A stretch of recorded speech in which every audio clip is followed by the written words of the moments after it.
Assalamualaikum warahmatullahi wabarakatuh. Innal hamdalillah nahmaduhu wa nasta'inuhu wa nastaghfiruh wa na'udzu billahi min syururi anfusina wa min sayyiati a'malina. May yahdihillahu fala mudhillalah wa may yudlil fala hadiyalah. Asyhadu an la ilaha illallah wa asyhadu anna Muhammadan abduhu wa rasuluh la nabiyya ba'dah.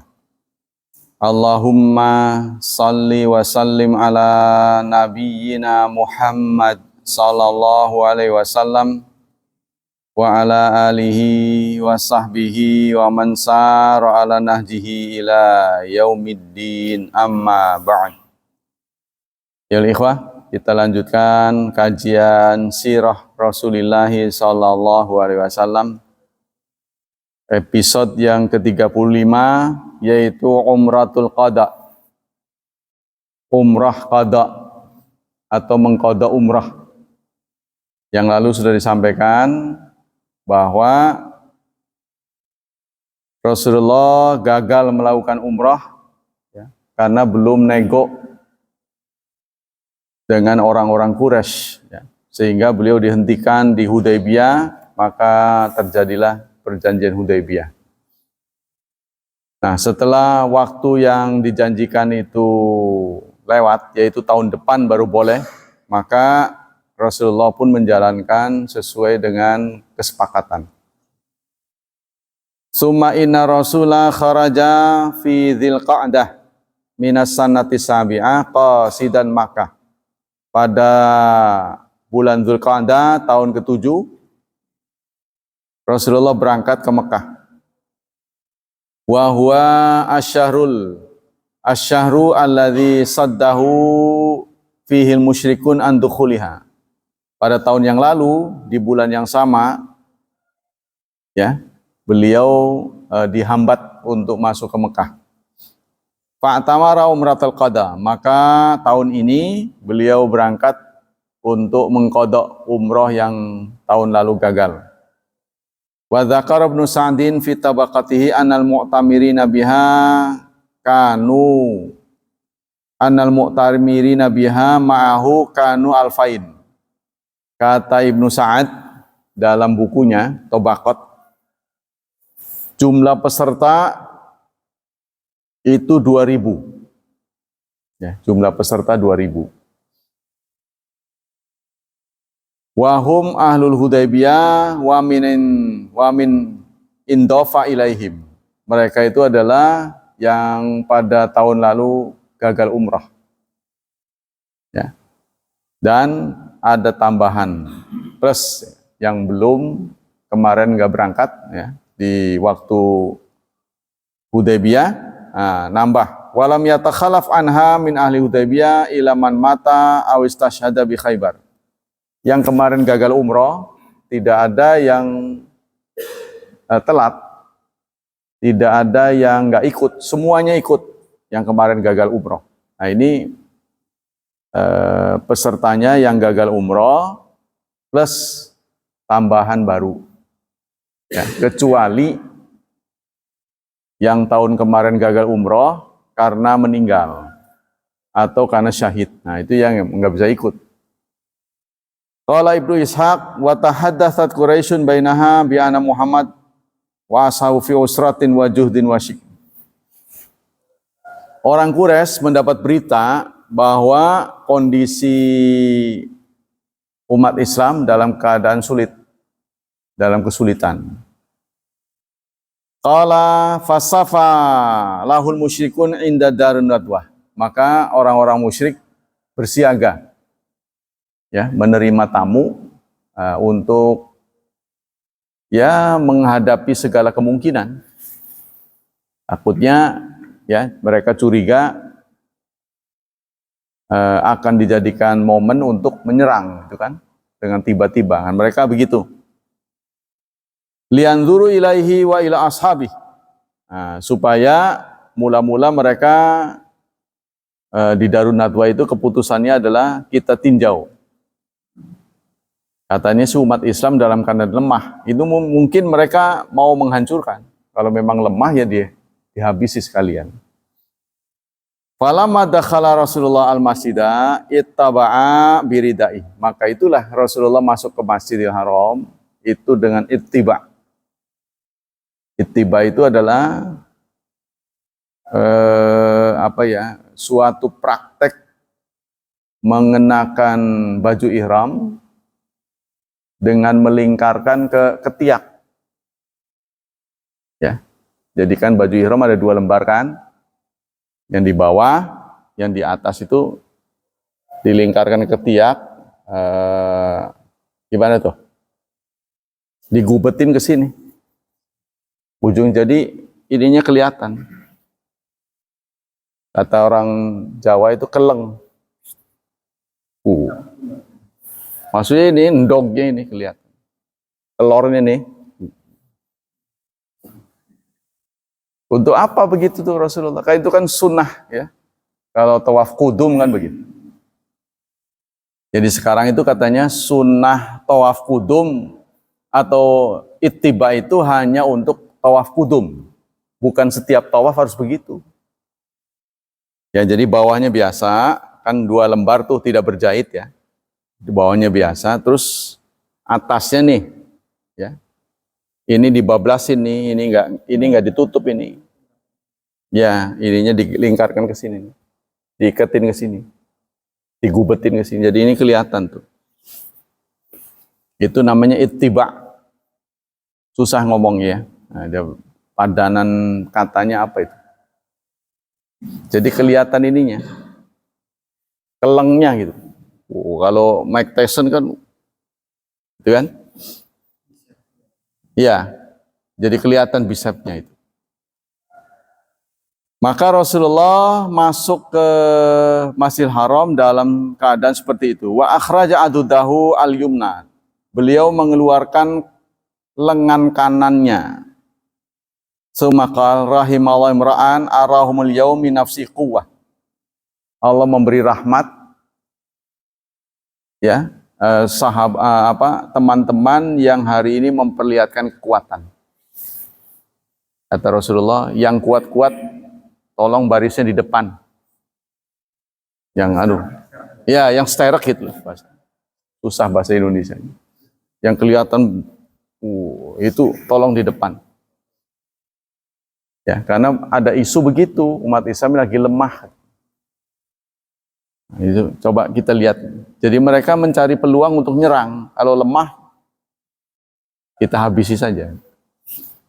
Nah, ternyata pemandangan yang mereka perhatikan seperti itu. Sumastaslama rukna, kemudian beliau mencium rukun Yamani. Mencium, bukan mencium rukun Yamani. Berarti ini rukna di sini ada Hajar Aswad. Beliau mencium Hajar Aswad. Wa kharaja yuharwil. Lalu kemudian dari Hajar Aswad beliau yuharwil. Yuharwil itu kalau bahasa Jawa itu ngincing. Ngincing itu apa? Jalan seperti lari. Deket. Ya, jadi langkah-langkahnya deket. Jadi apa maksudnya? Ya begitulah lari. Jadi kelihatan sregep gitu. Iya, kelihatan nggak loyo gitulah.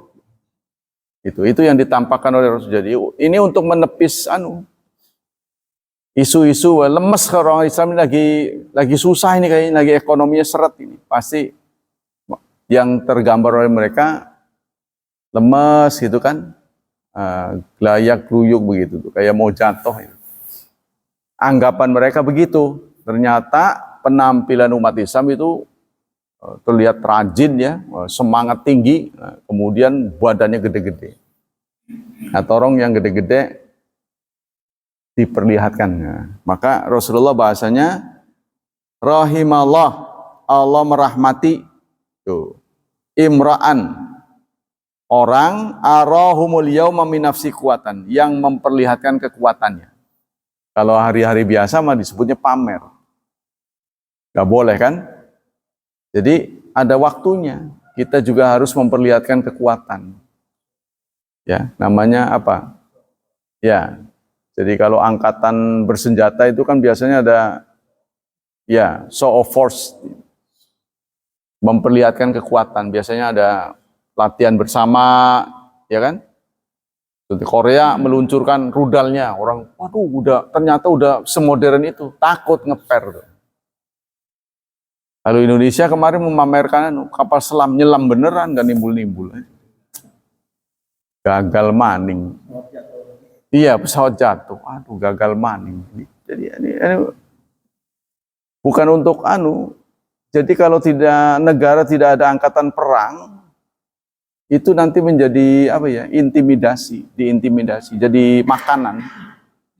Contohnya Singapura.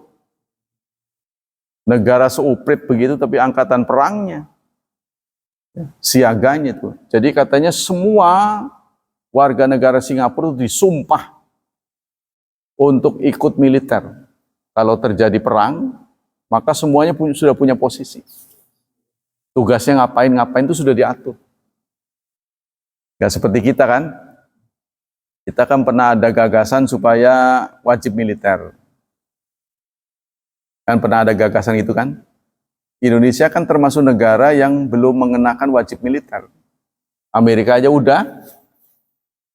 Pernah Muhammad Ali menolak ketika perang Iran-Irak. Vietnam ya? Perang Vietnam. Iran-Irak kalau nggak salah, bukan Vietnam. Jadi dia segan karena itu orang Islam. Jadi diterjunkan untuk wajib militer ke sana itu dia segan karena itu kan beliau Islam. Wah, membunuh orang Islam, males ya. Nah, dikenakan sanksi.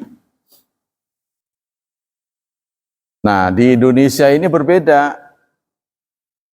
Di Indonesia mau dikenakan wajib militer, takut pemerintahnya dilawan. Iya, bumerang nanti. Malah nanti angkatan bersenjatanya dilawan sama dia. Jadi rupanya rakyat Indonesia ini ya jumlah aparat dengan rakyat yang diawasi itu nggak berimbang. Sebenarnya, jadi kalau rakyat mau bangkit, setiap ada kebangkitan people power pasti kalah.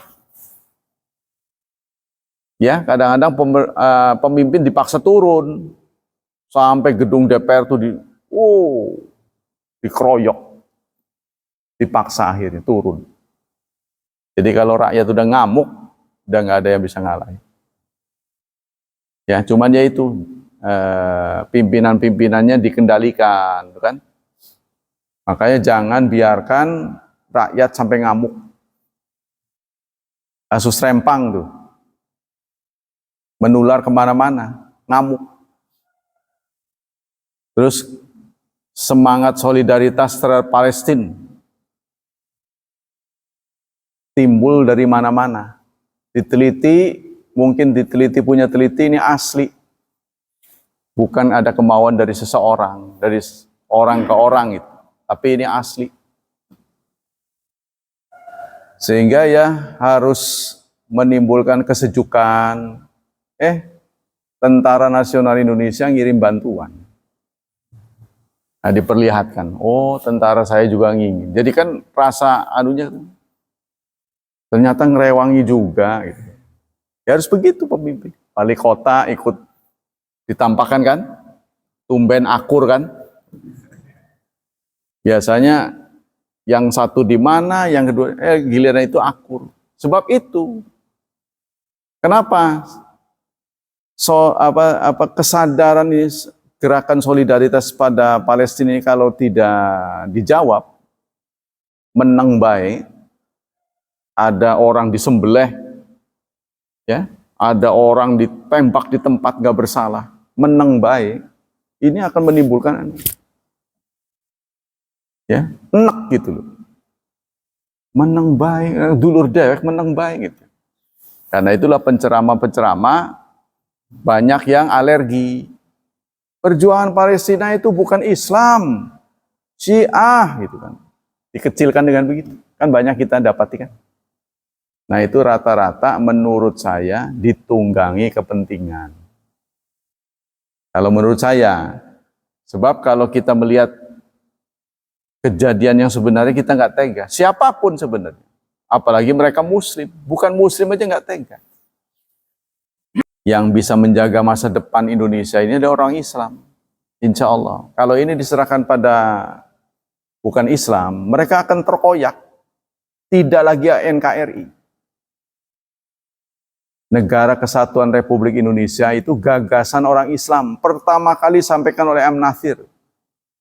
Karena dulu Islam di Indonesia ini terdiri dari beberapa kerajaan, raja-raja, ya kan?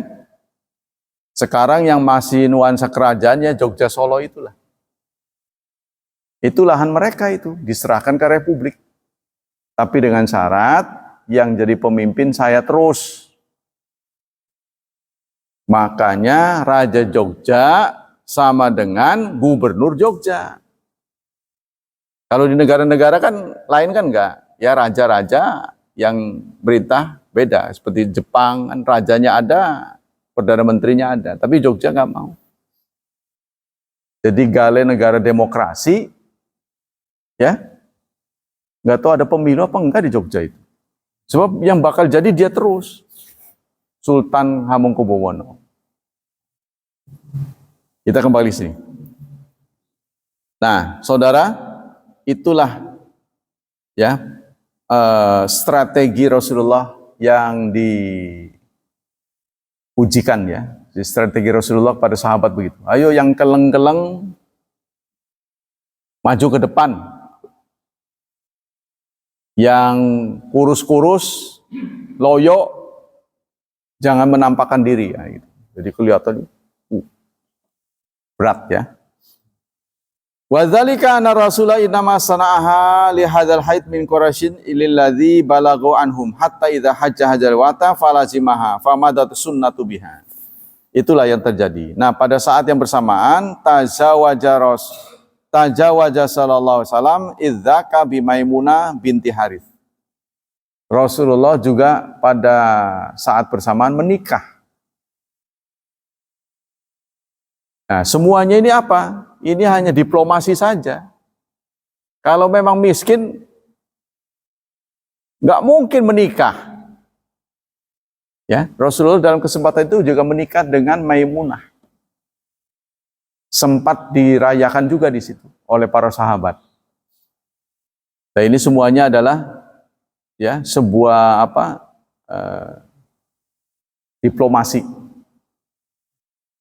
Jadi orang Quraisy melihat nggak mungkin dia dalam keadaan sulit sampai menikah segala itu dirayakan dengan pesta, ya kan ada walimah. Gitu. Itulah ya cara Rasulullah. Faqila inna tazawwaj wa muhrim. Sehingga ada yang mengatakan Rasulullah menikahi Maimunah dalam keadaan ihram.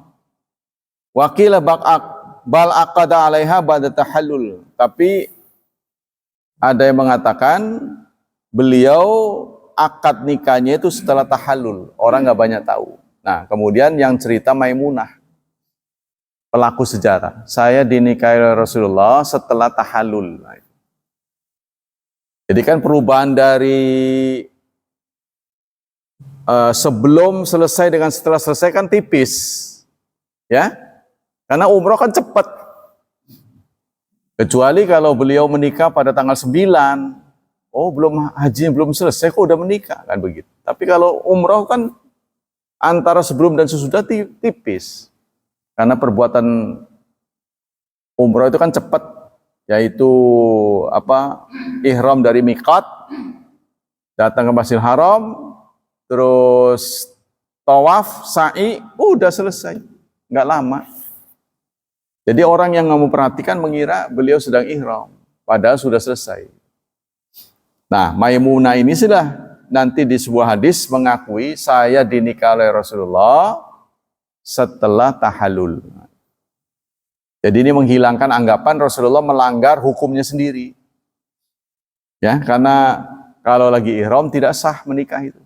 Tidak boleh. Tidak boleh menikahkan, tidak boleh menikah dan tidak boleh menikahkan.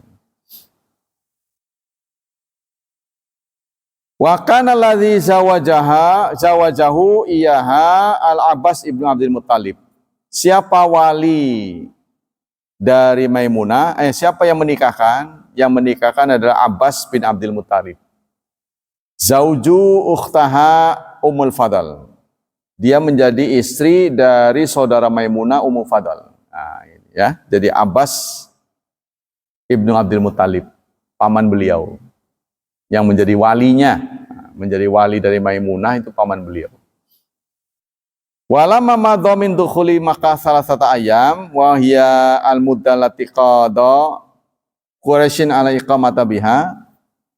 Saat beliau tinggal di Mekah selama 3 hari, yaitu waktu yang disepakati dengan orang Quraisy atau alian. Lalu beliau mendatangi Ali, faqalu. Mereka mendatangi Ali. Jadi orang-orang Quraisy mendatangi Ali. Faqalu qul li sahibika ukhruj anna faqad madal ajal fakharajan nabi.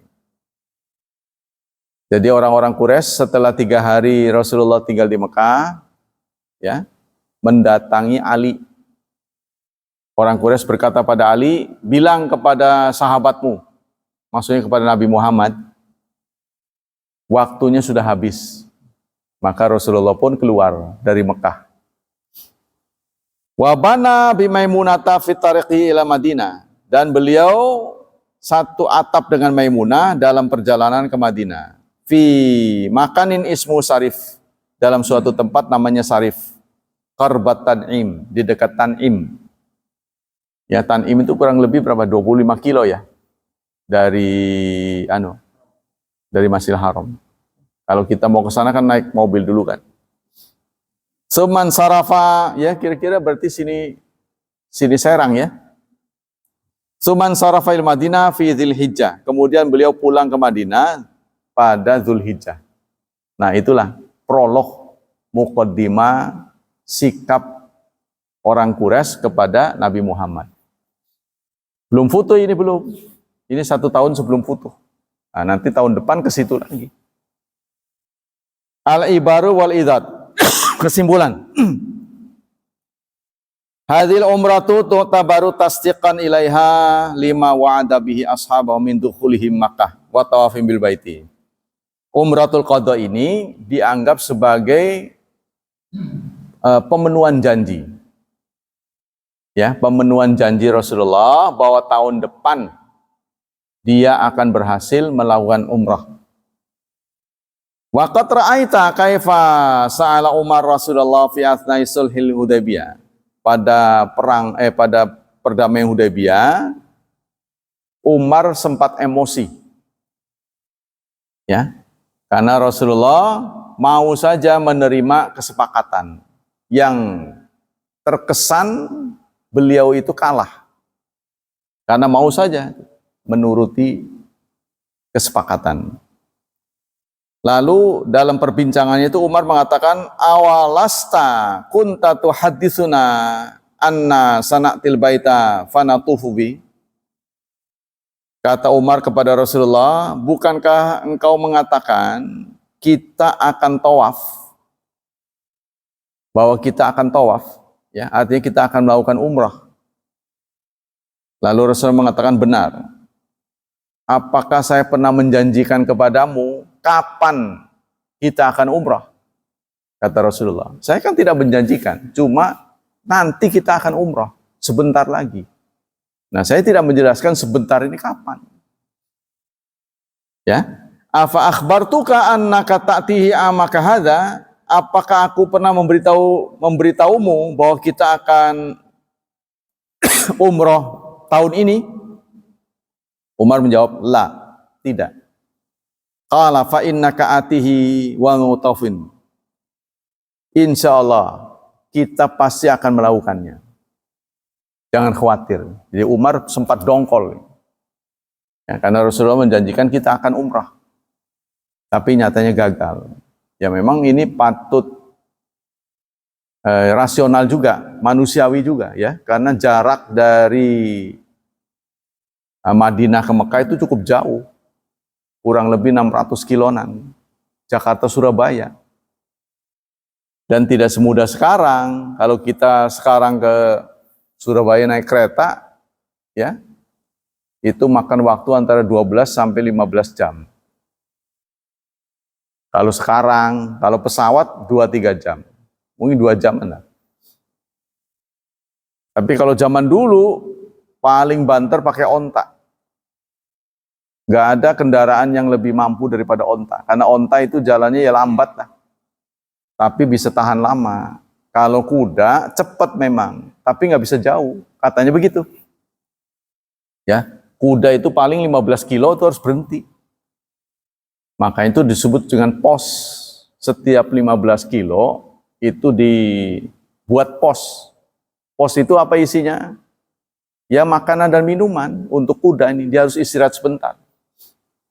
Nah saya lihat juga delman-delman yang dibawa kusir, sado ya. Di Malioboro, mereka kan terus ya, paket wisata mau kemana itu kan. Itu saya lihat juga dia bawa minum sama rumput. Di bawah anunya itu, delmannya itu. Jadi kalau pengunjungnya itu masuk ke toko, dia istirahatkan kudanya, kasih makan. Ya, jadi memang kuda nggak bisa tahan lama. Memang dia bisa cepat. Jadi dulu itu kendaraan yang paling cepat onta. Bayangin itu, ya, katakanlah dari tempat kita ke Surabaya, itu makan berapa lama itu? Sekarang aja kalau naik kereta, ya, dengan kecepatan 90 sampai 120 km, itu makan waktu 15 jam. Dari Gambir ke stasiun apa tuh? Bukan satunya, Gubeng. Ya, Surabaya Gubeng. Itu makan waktu antara 12 sampai 15 jam. Faidha fahadha huwa mistaqu wa'di Rasulillah sallallahu alaihi wasallam wa qad nabbahallah ibadahu ila hadza tasdiq. Maka kemudian turunlah surat Al-Fat, surat ke-48 ayat 27. Laqad sadaqallahu rasulah. Sungguh-sungguh Allah membenarkan Rasulnya. Ru'ya, mimpi bil haq, yang benar. Jadi Allah telah membenarkan mimpi Rasulullah dengan kebenaran. Ya, mimpi Rasulullah nggak seperti mimpi kita ya. Semua mimpi Nabi itu terrealisasi. Jadi mimpi ini bisa jadi makna kiasan. Saya memimpikan sesuatu, berarti itu visi. La tadkhulunnal masjidal haram, bahwa sungguh-sungguh kamu akan masuk ke Masjidil Haram, insya Allah. Aminin, dalam keadaan aman, muhalliqin, mencukur ru'usakum, rambut-rambut kalian, wa muqassirin, atau menggunting. La takhafun, kamu tidak ada kekhawatiran. Ini janji Allah bahwa pada saatnya kamu akan masuk ke Masjidil Haram aman sampai berhasil melakukan umrah dengan sempurna. Ini janji Allah. Padahal itu di tengah-tengah kondisi yang belum damai. Ayat sudah turun. Jadi insya Allah kita sudah tidak perang lagi dengan orang Quraisy. Oh, itu ya, terjadi gitu. Fa'alima ma lam ta'lamu. Maka dia mengetahui apa yang kamu tidak tahu. Allah mengetahui apa yang kamu tidak tahu. Faja'ala min duni dzalika fathan qariba. Maka Allah menjadikan setelah itu futuh yang dekat. Nah, setelah itu akan terjadi futuh. Ini sudah diinfokan oleh Allah Subhanahu wa taala sebelum kejadian. Summa inna hadhil umrah intawat ala ma'na tamhidi inil fathil kabir alladzi ja'a min ba'dihi.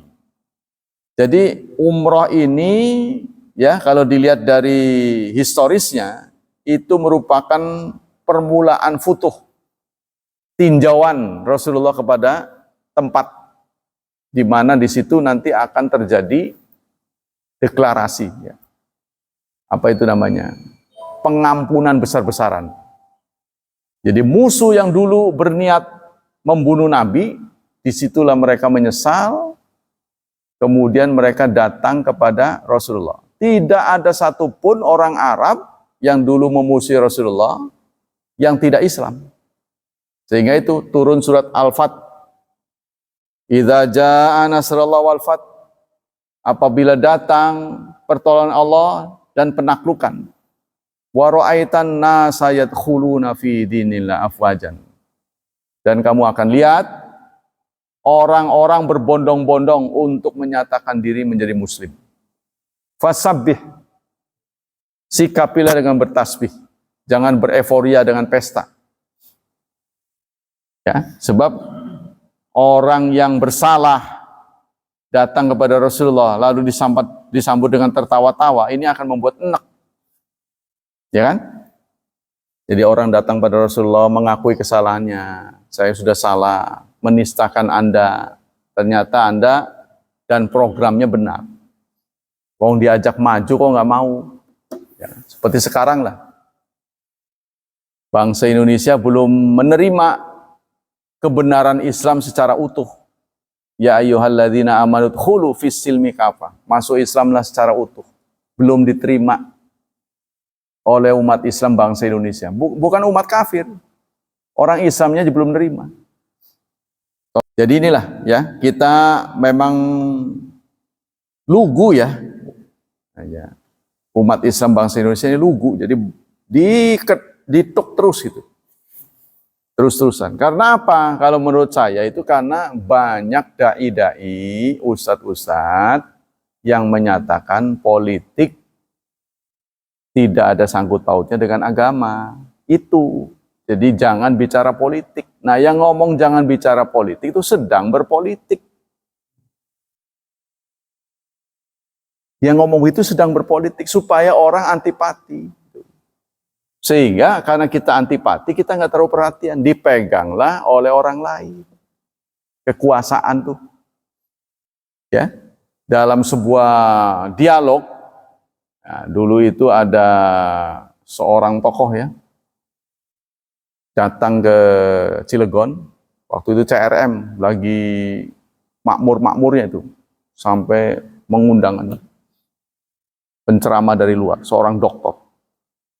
Itu pernah ditanya, mana yang utama, orang apa sistem? Orang apa sistem? Kalau sistem ini kan undang-undangnya yang diperbaiki yang bagus itulah. Apa orang?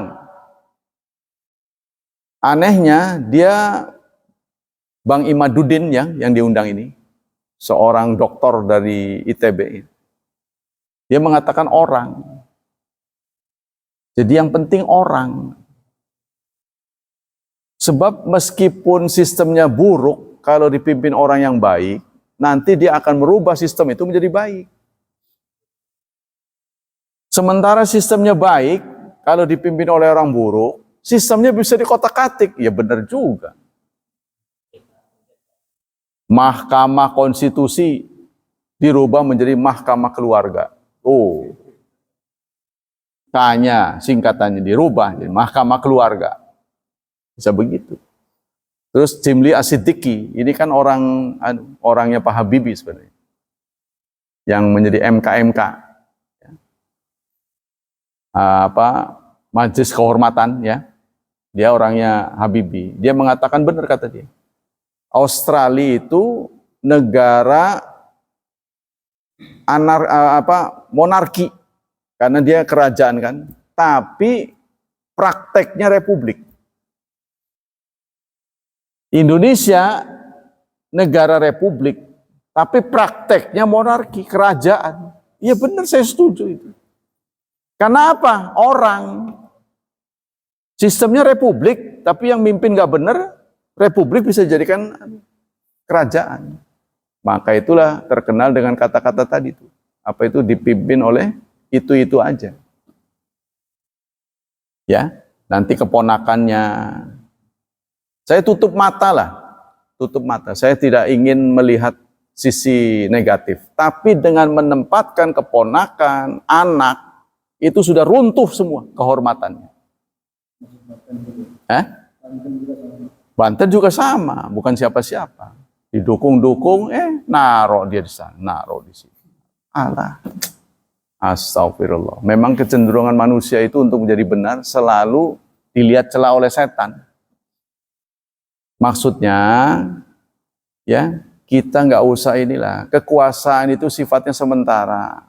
Bagi-bagi sih, gantian. Gantian.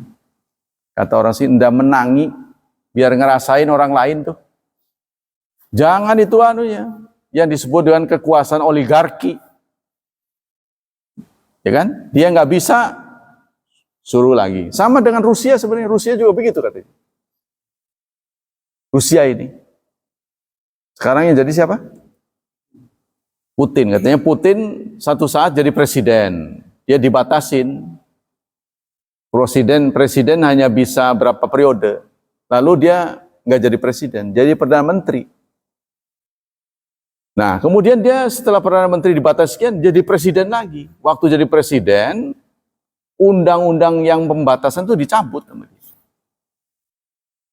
Sehingga dia kekuasaannya bisa kapan saja, sepanjang dia nggak mau lepas. Nah, ini sangat membuat Amerika ini ketar-ketir. Sebab kalau ada pemimpin nggak turun-turun, ini akan mengental nantinya, ya akan menjadi raja di raja itu. Biasanya dia nggak senang. Seperti dulu kan Saddam Hussein, ya walaupun pemilu menang lagi. Pak Harto menang lagi, nggak senang dia. Sebab kalau orang terlalu lama kuat ya. Pak Harto kan dulu dianggap singa ASEAN, ditakuti.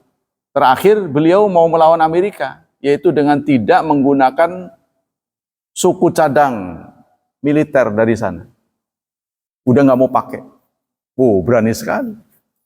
Diruntuhin dengan berbagai cara. Nah, kita kembali sini. Itulah beberapa hal ya yang berkaitan dengan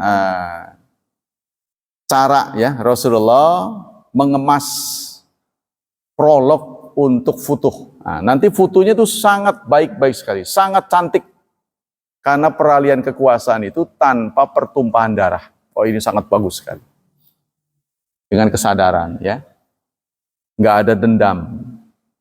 Katanya yang sukses itu adalah negara kita ini Pak Habibie. Ya, dibuat adanya mosi tidak percaya di akhirnya tuh. Sehingga pertanggungjawabannya ditolak. Beliau senyum-senyum. Beliau nggak dendam. Anaknya nggak jadi lagi. Nggak di kotak-katik anaknya. Suruh jadi. Padahal mumpuni. Gelarnya doktor semua dari Jerman. Tapi enggak, ya. Ikhlas. Ya, bahkan dia membimbing orang-orang yang junior itu untuk jadi. Itulah pemimpin yang bagus. Kita lanjutkan. Sumaina hadila umrah intawat ala ma'na tamdidi. Nah itu. La jara ma'an angkana li hadil umrah idzan bisyakli tamati atharan balighun fi nufusil muslim. Muhtadin li fatimaka fathan. Suma innana la nakhudh min umri qada. Kesimpulan dari umratul qada sebagai berikut. Ittiba wal harwala fi tawali aswat ats-tsalatsil ula ittiba'an li Rasulillah. Sehingga perilaku Rasulullah ini menjadi teladan. Dalam tawaf kita sunnah ittiba. Ya. Membuka ini lengan sebelah kanan dikelewerin nih lewat ketek jadi kelihatan begitu, dan kita sunnah harwalah itu ngincing 3 kali putaran pertama tawaf itu jalannya cepet ya, tapi bagaimana jalan cepet wong rapet kan kayak jalan di tempat tuh ya. Jadi kayak lari di tempat lah gitu. Gincik itu kayak lari di tempat. Tempatnya sesak bagaimana bisa? Sekarang padat begitu. Ya udah sesak. Kemudian untuk bikin bikin longgar Jadi biaya yang digedein. Tapi orang Islam Indonesia memang nekat. Apa juga dikorbankan untuk ibadah. Meskipun dinaikin 200 tetap aja berangkat. Tapi giliran pajak mah nggak mau bayar. PBB pada nyanggrek, pada nggak bayar. Tapi haji mah jojong baik. Nah ini bandelnya Indonesia. Makanya sekarang itu mau dijadiin satu. PBB dimasukkan, BPJS jadi satu, terkonek dengan KTP. Jadi kalau mau berangkat, BPJS belum bayar, bayar dulu. Jadi syarat sekarang ya. Mau jual tanah, BPJS, apa kaitannya sebenarnya? Nah itu ya, pertama. Yang kedua, zahaba ba'du fuqaha ila jawazi aqdi nikah halatal ihram bi hajjin umrah i'timadan ala riwayat alladhi nuqilat annahu aqada ala Maimunata fi asna ihrami. Yang kedua, sebagian ulama ya berpendapat akad nikah sedang ihram boleh berdasarkan contoh dari Rasulullah. Tapi yang benar adalah nggak boleh, karena nanti ada hadis yang menceritakan Maimunah sendiri yang berkata, saya dinikah oleh Rasulullah dalam keadaan tidak ihram. Karena beliau ada pelaku sejarah, maka semua berita-berita tentang beliau gugur. Karena dia sendiri yang ngomong. Waladhi alai jamahiru fuqaha la yajuz. Tapi jumhur ulama, mayoritas ulama tidak membolehkan, karena ini dinyatakan oleh hadis yang disampaikan sendiri oleh pelakunya. Ya sama dengan sinilah, waktu kejadian COVID. Kan kita kebetulan qadarullah pertama di Cilegon kan, sehingga orang memberitakan dengan buruk. Nah kita lanjutkan dengan wawasan Nusantara. Bismillahirrahmanirrahim. Nanti kalau sudah tahun 2024 ini nggak bisa disebut Nusantara lagi, karena Nusantara udah nama kota. Kalau sekarang kan kawasan ya. Islam, politik, dan negara. Kemarin sudah disampaikan tentang definisi negara.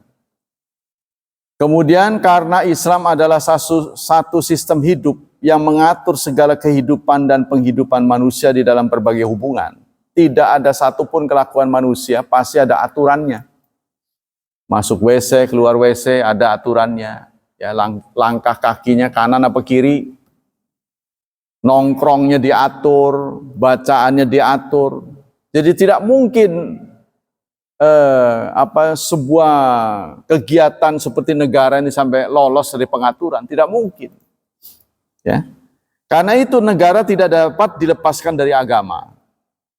Karena itu sekularisasi dalam politik kenegaraan tidak dikenal dalam Islam.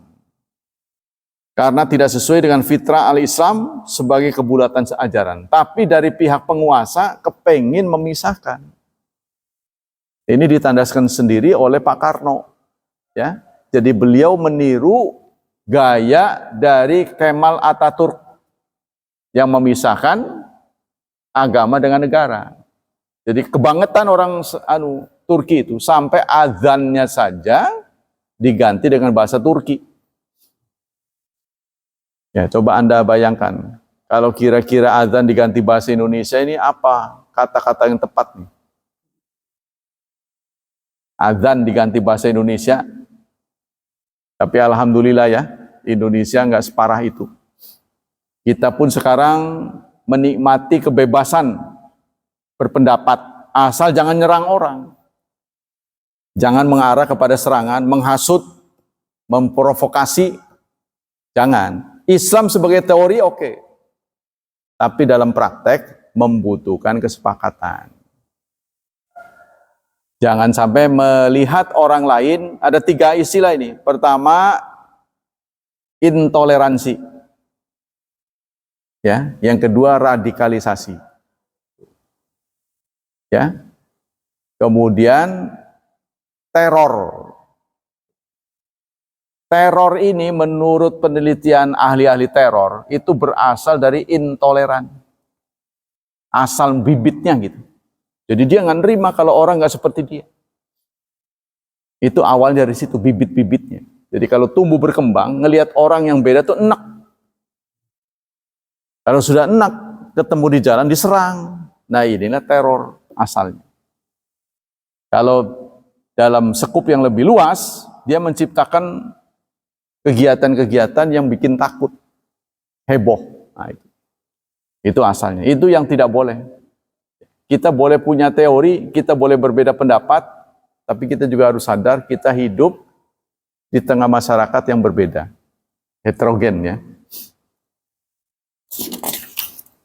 Kedaulatan mutlak menurut ajaran Islam hanya berada di tangan Allah. Ada ayatnya, Allah malikal mulki, tu'til mulka man tasya. Allah adalah raja di raja. Allah bisa memberikan kekuasaan kepada siapapun.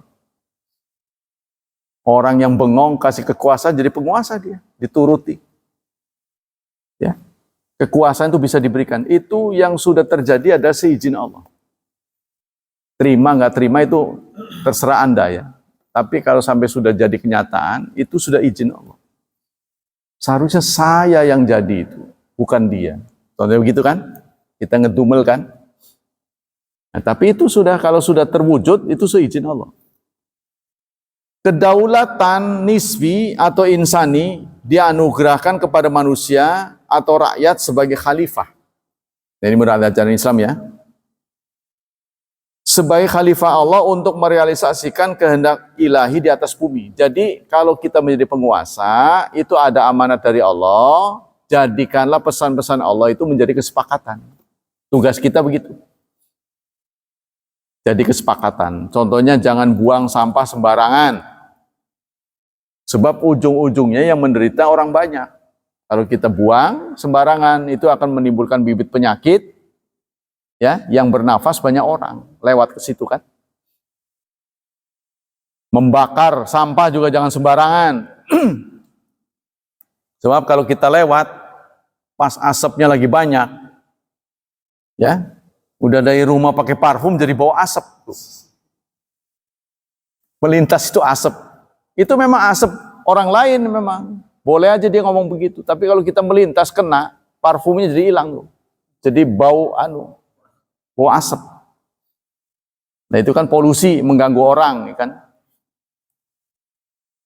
Melalui musyawarah, mereka memilih dan mengangkat pemimpin sebagai pelaksana amanat para pemilih. Ketaatan mutlak hanya boleh kepada Allah dan Rasul-Nya. Ya, ketaatan mutlak hanya kepada Allah dan Rasul-Nya. Ketaatan kepada pemimpin yang mereka pilih itu adalah terbatas, tidak mutlak. Kalau dalam bahasa Islam itu bersyarat. Syaratnya apa? Yakni sepanjang sang pemimpin itu taat kepada Allah dan Rasul-Nya, serta setia kepada kesepakatan bersama yang telah dibuat antara rakyat dan pemimpin. Kesepakatan kita ini ada 4 pilar. Apa itu? Pancasila, NKRI, apa lagi ya? 4 ini. Pancasila, Undang-Undang Dasar. Yang disepakati ya. Pancasila, Undang-Undang Dasar, NKRI, Bhinneka Tunggal Ika apa ya? Saya lupa ini, ada 4. Nah itu, ya. Islam tidak menentukan secara eksplisit bentuk pemerintahan. Bagaimana menurut Islam yang bagus, kerajaan apa republik? Apakah monarki ataukah monarki konstitusional? Ya, seperti Inggris kan monarki tapi konstitusional. Ya, yang mengatur negara itu Perdana Menteri, bukan Ratu Elizabeth atau sekarang siapa? Charles, bukan. Dia hanya simbol saja. Ataukah republik? Namun nampaknya yang terakhir republik adalah yang paling dapat menampung aspirasi Islam. Tapi kalau dilihat dari cocoknya dengan ajaran Islam, republik itu lebih cocok. Kenapa? Karena raja itu kekuasaannya mutlak. Dia bisa melakukan apa saja. Seperti sekarang Thailand. Ya. Kalau ada orang, dasar Jokowi, belum tentu dihukum. Tapi kalau Anda mengutarakan itu Raja Thailand, dasar Raja Thailand, tengik, langsung dihukum. Lebih parah itu di Thailand. Jadi si Turing aja ngomong satu hal yang di sini dipantang, tidak boleh menghina kerajaan. Jadi kalau sampai terdengar semua orang itu akan ya menistakan kita. Mungkin sama dengan Jogja.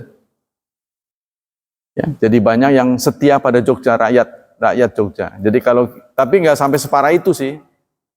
Kalau kita menghina Sri Sultan contohnya di depan orang Jogja, dia marah. Ya tergantung dia, kalau dilaporinnya kita ketangkep, kalau enggak ya enggak. Tapi kalau di Thailand itu lebih parah. Ya, bisa diajukan ke pengadilan, bisa ditangkap. Dan nggak tanggung-tanggung, hukumannya itu lama.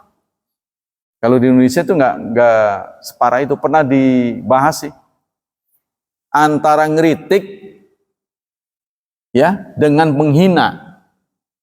Ngeritik atau menghina, perbedaannya tipis. Kadang-kadang ditafsirkan berbeda. Pemimpin yang dikritik menganggap kritikan dari rakyat itu menghina supaya dia ditangkap. Tuh.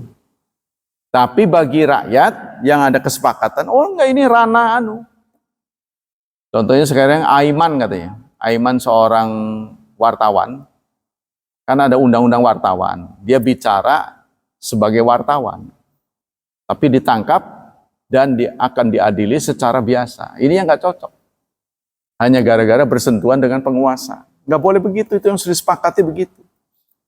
Jadi rupanya nggak banyak orang tahan kritik ya. Nah, termasuk kita pengajian ini sebenarnya ngeritik, saudara. Pengajian ini isinya ngeritik. Baik untuk yang menyampaikan atau yang dengar, sebenarnya nggak kerasa. Ya, sebab ayat-ayat ini kan nanti menyampaikan tentang begini. Boleh jadi apa yang kita lakukan ternyata bertolak belakang dengan ayat. Kan itu dikritik itu. Maka yang tahan ngaji itu orang yang bandel-bandel. Tahan badai. Tahan kritik. Nah, insya Allah bisa lurus. Sebab dengan menerima kritik itulah. Alladzina yastami'una qawla fayattabi'una asana. Salah satu ciri khas orang beriman itu bersedia menerima pendapat orang lain dan mengikuti yang terbaik, ditimbang-timbang iya saya yang salah. Jadi sebaik-baik orang sadar adalah sadar dirinya sendiri, bukan diomongnya orang. Ya, kita kan lurus-lurus aja, lurus-lurus. Contohnya kan supaya kita bahagia, tolonglah jangan ngutang. Sebab utang itu membuat ya pikiran. Siang hari menjadi pikiran, malam jadi lamunan. Jadi membuat kita stres. Pernah dilakukan uji coba terhadap negara-negara dengan warga negara yang harapan hidupnya tinggi. Kenapa gitu? Mereka kok bisa awet hidupnya? Ternyata antara lain mereka tidak mudah stres. Antara lain itu. Nah, di negara-negara yang harapan hidupnya rendah, ini penyakit pertama adalah stres. Nah, sudah waktu. Maka apa yang bisa membuat kita stres? Antara lain utang. Bayangkan saudara, kalau yang hadir di pengajian kebetulan orang yang suka ngutang. Kan dia kesindir nantinya. Waduh, ngomongin saya ini. Padahal bukan. Ya kan? Mundur nanti dia. Lah, nanti giliran lagi saya nggak datang. Tapi saudara-saudara kebetulan ini bandel-bandel semua. Mudah-mudahan Allah membalas kebandelan saudara dengan pahala yang berlipat ganda. Karena kita pengen benar menjadi benar. Ya. Nah, demikianlah kajian pada pagi ini. Ada pertanyaan? Tidak ada ya. Semoga Allah membalas kajian kita ini dengan pahala yang berlipat. Allah melindungi dan menyelamatkan kita dari wabah dan fitnah, dari syubhat dan syahwat. Dan semoga anak-anak kita diberi masa depan yang cerah, dimudahkan hidupnya, senantiasa diberkahi, serta dibimbing untuk menjadi hamba yang saleh dan salihat. Subhanakallah wa bihamdik, asyhadu an la ilaha illa anta, astaghfiruka wa atubu ilaik. Wassalamualaikum warahmatullahi wabarakatuh.